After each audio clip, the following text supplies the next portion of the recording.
പോകുന്നതേ നമ്മുടെ രാജസ്ഥാനിലെ കോട്ടയ്ക്ക് സമീപം തിരുവനന്തപുരം ഡൽഹി രാജധാനി എക്സ്പ്രസ് ട്രെയിനിന് തീ പിടിച്ചു. ആളപായമില്ല എന്നാണ് പ്രാഥമിക വിവരം. ട്രെയിനിലെ B1 കോച്ചിൽ പുലർച്ചെ 5:30യോടെയാണ് തീപിടുത്തമുണ്ടായത്. വെള്ളിയാഴ്ചയാണ് തിരുവനന്തപുരത്ത് നിന്നും ട്രെയിൻ പുറപ്പെട്ടത്. ആ ദൃശ്യങ്ങളാണ് പ്രേക്ഷകർ കാണുന്നത്.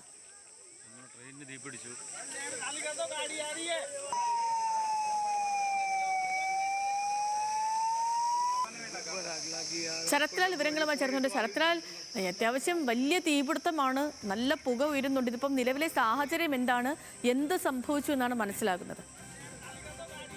ലക്ഷ്മി, വളരെ ഭാഗ്യം അല്ലെങ്കിൽ വളരെ വലിയൊരു ദുരന്തമാണ് നേരിയ ഒരു ഭാഗ്യം കൊണ്ട് അല്ലെങ്കിൽ വലിയൊരു ഭാഗ്യം കൊണ്ട് ഒഴിവായിരിക്കുന്നത്.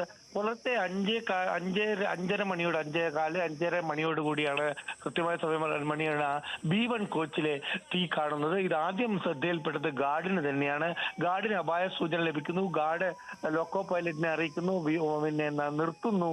നിർത്തിയ ശേഷം മാത്രമേ യാത്രക്കാർ പലരും ഇത് അറിയുന്നത്. അപ്പോഴേക്കും പിന്നെ RPF രംഗത്തെത്തുകയും 10 മിനിറ്റ് കൊണ്ട് മുഴുവൻ യാത്രക്കാരെ B1 കോച്ചിൽ നിന്ന് പുറത്തേക്ക് ഇറക്കുകയും ചെയ്തു. കോച്ച് പൂർണ്ണമായി കത്തി നശിച്ചിട്ടുണ്ട്.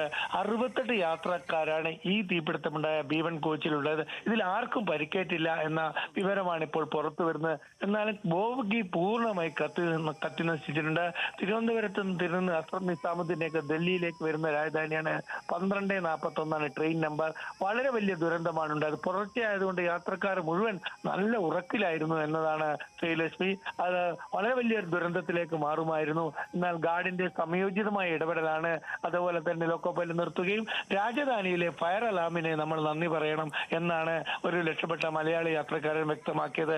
വലിയൊരു ദുരന്തം തന്നെ പിന്നെ ഒഴിവായി എന്ന് പറയേണ്ടി വരും. കാരണം പുലർച്ചെയുള്ള ഇത്തരമൊരു അതിവേഗത്തിൽ ഓടുന്ന ഒരു തീവണ്ടിയാണ് രാജധാനി.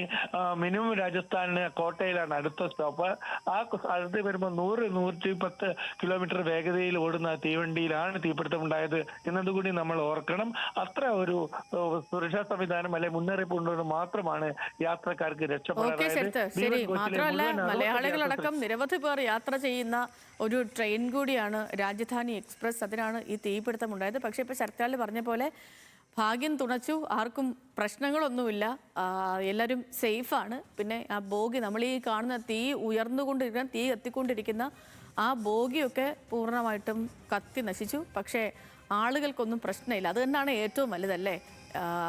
ആൾനാശമൊന്നുമില്ലാതെ ആർക്കും ഒരു പ്രശ്നവും ഉണ്ടായിട്ടില്ല. എല്ലാവരും സേഫാണെന്ന് അറിയുന്നത് തന്നെയാണ് സന്തോഷകരവും സമാധാനകരമായ കാര്യവും. പക്ഷേ ബോഗി മുഴുവൻ കത്തി നശിച്ചു.